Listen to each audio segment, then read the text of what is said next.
Halo sobat pencinta Donghua, kali ini kita akan melanjutkan cerita Battle Through the Heavens Benua Kaisar. Cerita dan video ini diambil dari channel Nobarta. Tanpa banyak basa-basi, mari kita simak alur ceritanya. Singkat cerita, Xiaoyan dan Longyan pun tiba di lokasi gerbang Wonderland Giant Forest.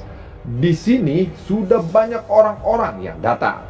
Lalu ada seorang pria yang mendekati Xiaoyan. "Hei teman, apakah kamu mencari seseorang?" tanya dari pria itu. "Bagaimana kamu tahu?" ucap dari Xiaoyan. "Ya, aku hanya menebaknya saja," ucap dari pria parubaya itu. Lalu pandangannya itu lalu mengarah ke arah Longyan. Dia lalu bertanya, "Nah, siapakah namamu?" ucap dari pria itu. Xiaoyan lalu menjawab, "Namanya adalah Longyan," ucap dari Xiaoyan. "Oh teman, kenapa kamu membawa anak kecil datang ke tempat yang berbahaya seperti ini? Apakah kamu mencari ibu dari anak ini?" tanya dari pria itu. Xiaoyan lalu berkata, "Hah, mencari ibu anak ini? Tidak, ucap dari Xiaoyan. Sepertinya aku salah menebak," ucap dari pria itu. "Ya, tentu saja itu salah," ucap dari Xiaoyan. "Oh ya, maaf, aku salah paham kali ini. Tolong jangan marah ya. Oh ya, perkenalkan, namaku adalah Jing Wuchen." "Lalu siapa yang kamu cari kali ini?" tanya dari Jing Wuchen. "Oh ya, aku mencari Dan Bingyan dan Zhen Jian," ucap dari Xiaoyan. Apakah kamu punya masalah dengan mereka?" tanya dari Jing Wuchen lagi. Tidak ada masalah. Dia kan sangat terkenal, jadi aku hanya mencari tahu tentang mereka saja," ucap dari Xiaoyan. "Oh, kalau begitu ikutilah aku. Aku akan menjelaskan kepadamu tentang semua latar belakang orang yang telah hadir di sini," ucap dari Jing Wuchen. Di sepanjang jalan, dia terus menjelaskan kelompok-kelompok dalam kerumunan itu pada Xiaoyan. "Kamu harus hati-hati, sebisa mungkin jangan menyinggung mereka. Mereka itu adalah orang-orang yang sangat berbahaya," ucap dari Jing Wuchen. Begitu ya," ucap dari Xiaoyan. Dia seperti tidak mempedulikan kekhawatiran Jing Wuchen kali ini. Xiaoyan lalu melihat seseorang pria setinggi 2 meter. Otot-otot tubuhnya sangat kuat dan dia dikelilingi oleh banyak bawahannya. "Oh ya, siapa orang itu?" ucap dari Xiaoyan. "Dia adalah Zhen Jian, salah satu orang yang kamu cari," ucap dari Jing Wuchen. "Zhen Jian?" ucap dari Xiaoyan.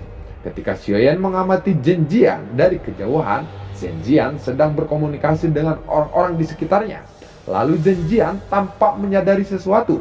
Dia lalu mengangkat kepalanya sedikit dan menatap ke arah Xiaoyan yang sedang menatapnya. Meskipun Zhen Jian belum pernah bertemu Xiaoyan sebelumnya, tetapi rumornya tentang Zhenny dan Xiaoyan sangat berkembang cepat di keluarganya.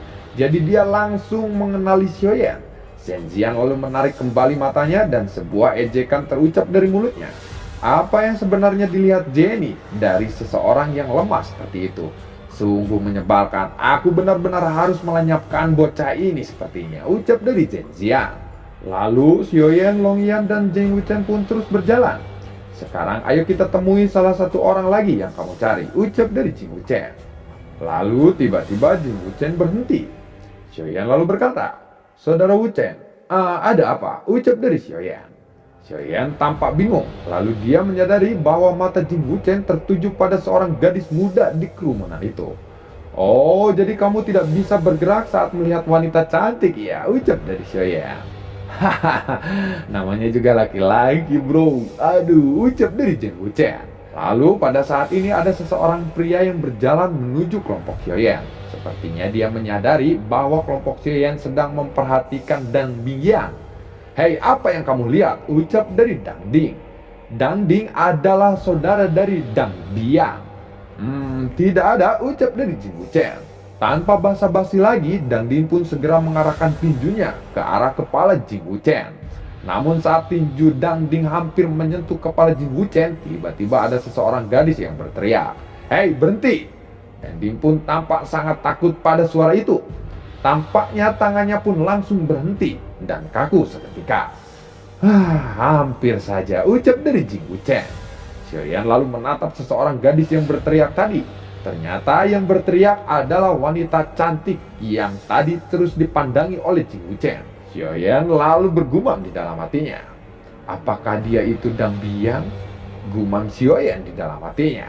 Sementara itu, Dan Bingyan lalu berkata kepada Dang Ding, Hei, seharusnya kamu tidak perlu mengurusi tikus kecil seperti itu, ucap dari Dang Bian. Lalu Dang Bian berdiri di antara beberapa orang tanpa berbicara lagi. Dia lalu menatap ke arah Xiaoyan dan Jing Wuchen dengan acuh tak acuh. Dang Ding lalu berkata, "Jika aku bertemu kalian lagi di dalam gua darah pembunuh, aku tidak akan melepaskan kalian pada saat itu," ucap dari Dang Ding. Lalu Dang Ding pun pergi mengikuti Dang Bian. Kemudian Jing Wuchen menghela nafas dan berkata, "Saudara Xiaoyan, maafkan aku karena telah melibatkanmu seperti ini. Mulai saat ini kita benar-benar dalam bahaya sepertinya," ucap dari Jing Wuchen. "Kamu tidak perlu khawatir karena aku sudah terbiasa dengan kesombongan Quildan," ucap dari Xiaoyan. "Oh, baiklah kalau begitu. Ayo kita pergi bergegas. Gerbang pintu masuk akan segera dibuka. Kita harus bersiap-siap kali ini," ucap dari Jing Wuchen. Xiaoyan pun lalu mengangguk. Pagi pun tiba. Di sekitaran sana ada beberapa penjaga, setidaknya puncak kaisar bintang 7.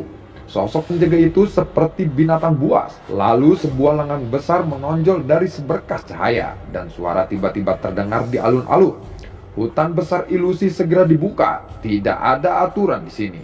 Pembunuhan tanpa akhir, ini adalah takdir kalian semua. 10 orang yang paling menonjol dalam pembunuhan berdarah akan menerima hadiah dariku, ucap dari suara itu. Lengan besar itu lalu menunjuk dan gerbang cahaya di platform bundar di tengah alun-alun tiba-tiba memancarkan cahaya biru.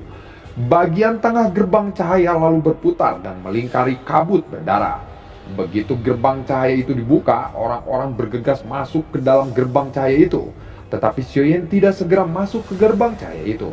Jing Wuchen lalu bertanya kepada Xiaoyan, "Hei, kenapa kamu tidak memasukinya sekarang?" tanya dari Jing Wuchen.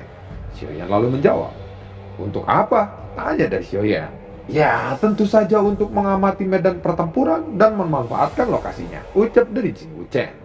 "Tidak perlu khawatir, apakah kamu tidak melihat di sana masih banyak orang?" tanya dari Xiaoyan. "Mereka semua memiliki banyak penjaga. Tidak masalah kapan mereka masuk dan bagaimana dengan kita, hanya ada 2 pria besar dan 1 anak kecil," ucap dari Jing Wuchen. Long Yan lalu berkata, "Beraninya kamu memanggilku anak kecil," ucap dari Long Yan. Xiaoyan lalu melambaikan tangannya dan memberi isyarat agar tidak bertengkar. Xiaoyan lalu bertanya, "Apakah kamu ingin memasukinya lebih awal?" "Alasan sebenarnya adalah tidak mau menghadapi mereka, bukan?" tanya dari Xiaoyan. Jing Wuchen mendengar itu lalu dia terdiam. Xiaoyan tersenyum dan berkata, "Apa yang kamu takutkan dari mereka? Aku dengar setelah seorang memasuki dunia fantasi ini, orang itu akan diteleportasi secara acak. Dengan begitu kita tidak akan langsung melawan mereka. Selain itu kita juga memang akan menghadapi mereka, bukan?" ucap dari Xiaoyan. Jing Wuchen lalu berkata, "Aku benar-benar tidak mengerti dari mana kepercayaan dirimu itu berasal." Sudahlah, lupakan saja. Aku sudah mengamati mereka. Aku akan melawannya, ucap dari Jing Wuchen. "Apakah kamu yakin?" tanya dari Xiaoyan. "Ya, sejujurnya jika itu hanya Dang Ding, aku tidak takut. Tetapi jika harus melawan sekelompok orang-orang itu, apalagi Dang Bingyan, sepertinya aku hampir tidak memiliki kesempatan untuk melarikan diri darinya. Oleh karena itu, jika ada kesempatan, kalian berdua larilah jika bertemu dengan Dang Bingyan," ucap dari Jing Wuchen.